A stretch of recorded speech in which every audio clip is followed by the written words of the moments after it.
থেকে কোনো ওহী, কোনো সূচনা, কোনো আয়াত নাজিল হয় না। রাসূল সাল্লাল্লাহু আলাইহি ওয়াসাল্লাম বললেন যে আমি যদি এখন থেকে ইনশাআল্লাহ পড়ি, এখন থেকে যদি প্রত্যেকটা ওয়াদার শেষে ইনশাআল্লাহ শব্দটা ব্যবহার করি, তাহলে কি আল্লাহ পাক রব্বুল আলামিন আগের মতো আমার উপরে সন্তুষ্ট হবে? হযরত জিবরাইল আলাইহিস সালাতু ওয়াস সালাম বললেন, ইয়া রাসূলুল্লাহ, আপনি যদি ইনশাআল্লাহ নাও বলেন, তারপরেও আল্লাহ পাক রব্বুল আলামিন আপনার উপরে আগে যেরকম ভালোবাসা স্থাপন করেছিল, আপনার দ্বারা যে ইসলামের কাজ নিয়েছিল, সেই এখন পর্যন্ত আপনার উপরে সেই রকম সন্তুষ্ট আছে। বলুন সুবহানাল্লাহ।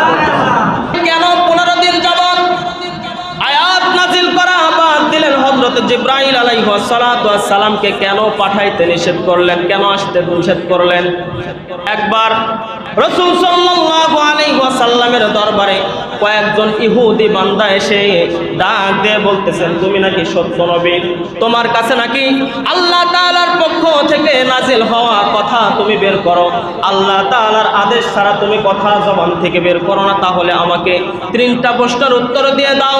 যদি তুমি মুহাম্মদ 3টা প্রশ্নের জবাব দিয়ে দিতে পারো, তাহলে আমরা এই ইহুদির দল তোমার কাছে ওয়াদা করতেছি, এই মুহূর্তে কালেমা পড়ে মুসলমান হয়ে যাব। বলুন সুবহানাল্লাহ।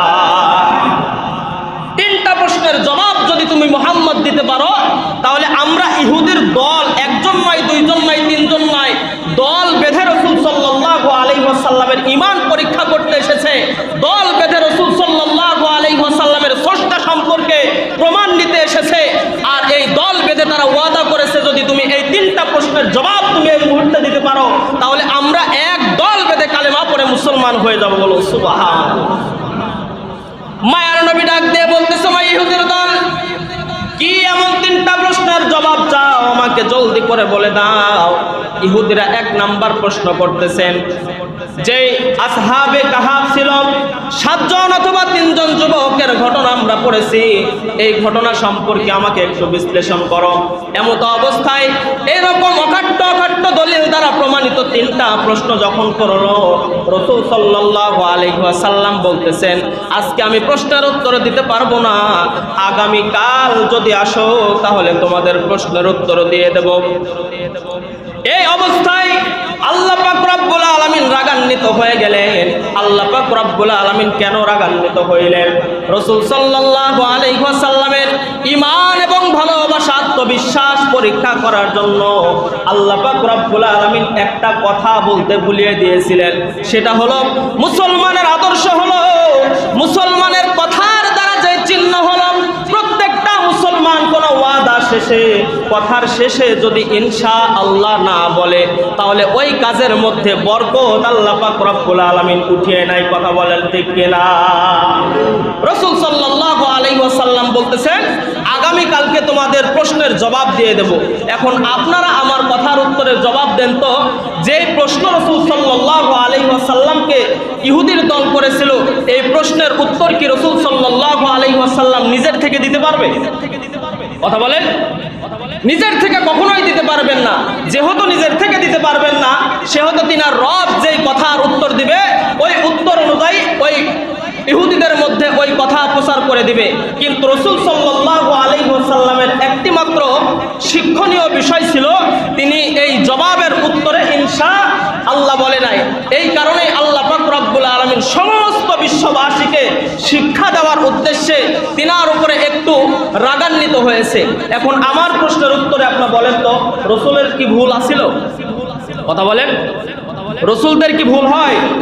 নবীদের কখনোই ভুল হয় না, বরঞ্চ নবীদের মাধ্যম দিয়ে আল্লাহ পাক রব্বুল আলামিন যেই সমস্ত ভুল করায়, এটার মধ্যে একটা শিক্ষণীয় বিষয় হলো যে তুমি রাসূল মৃত্যুবরণ করার পর যে মুসলমানের অস্তিত্ব বিলীন হয়ে যাবে, বলে না, প্রত্যেকটা মুসলমানের উপরে পরের মুসলমান হবে।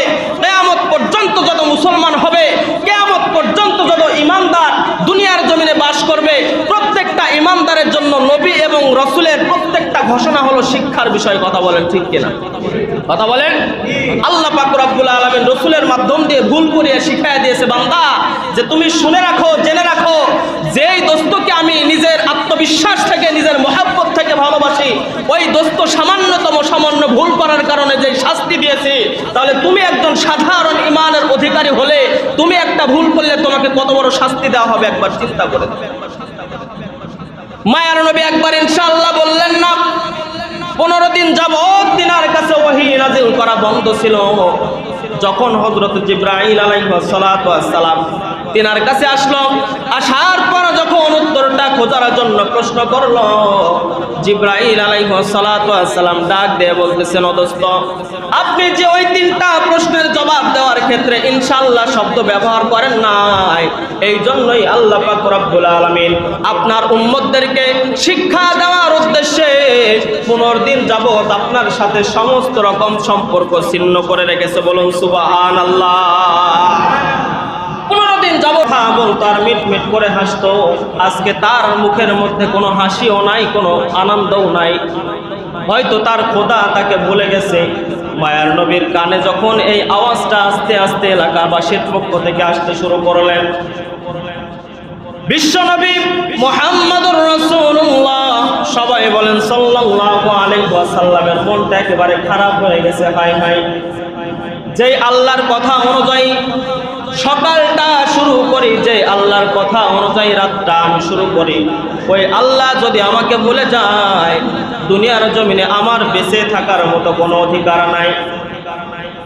একদিন নয়, 2 দিন নয়, 15টা দিন অতিবাহিত হয়ে গেছে। আল্লাহ তাআলার পক্ষ থেকে কোনো রকম কোনো খবর আসে না, কোনো আয়াত নাযিল হয় না।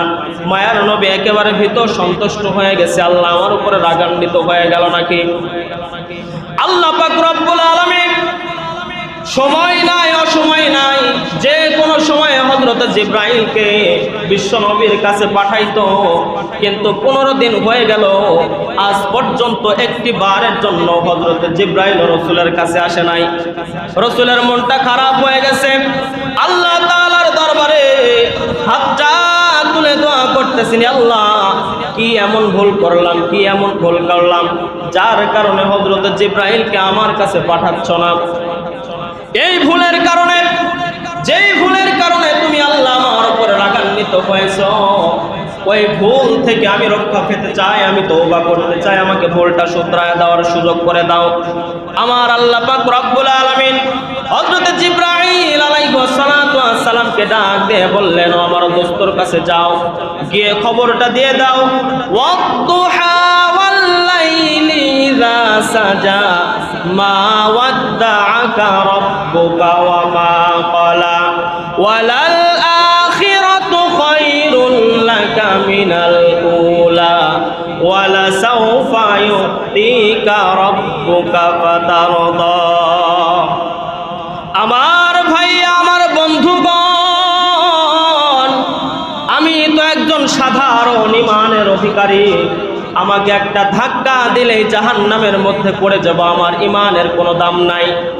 যেই ঈমান, যেই আত্মবিশ্বাস সাহাবীদের মধ্যে ছিল, যেই ঈমান আল্লাহ তাআলার উপরে ভরসা, যেই ঈমান নবীদের মধ্যে ছিল, ওই নবীও ভীত সন্তুষ্ট হয়ে গেছে, আল্লাহ আমার উপরে নাকি রাগান্বিত হয়ে গেছে।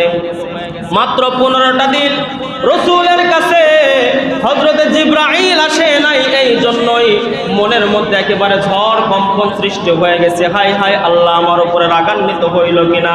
কিন্তু আমি আপনি মুসলমান, বছরের পর বছর চলে যায়, দিনের পর দিন চলে যায়, বয়স একেবারে যুবককাল থেকে বৃদ্ধকাল চলে এসেছে, আজ পর্যন্ত মনের মধ্যে একটা সেকেন্ডের জন্য ভাবলাম না যে আল্লাহ পাক রব্বুল আলামিন শিশুকাল থেকে আজ পর্যন্ত আমার কালো দাড়িকে আল্লাহ পাক রব্বুল আলামিন সাদা করে দিল।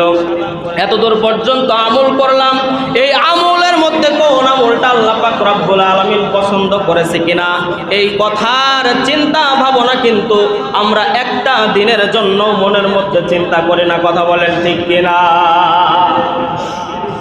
আল্লাহ পাক রব্বুল আলামিন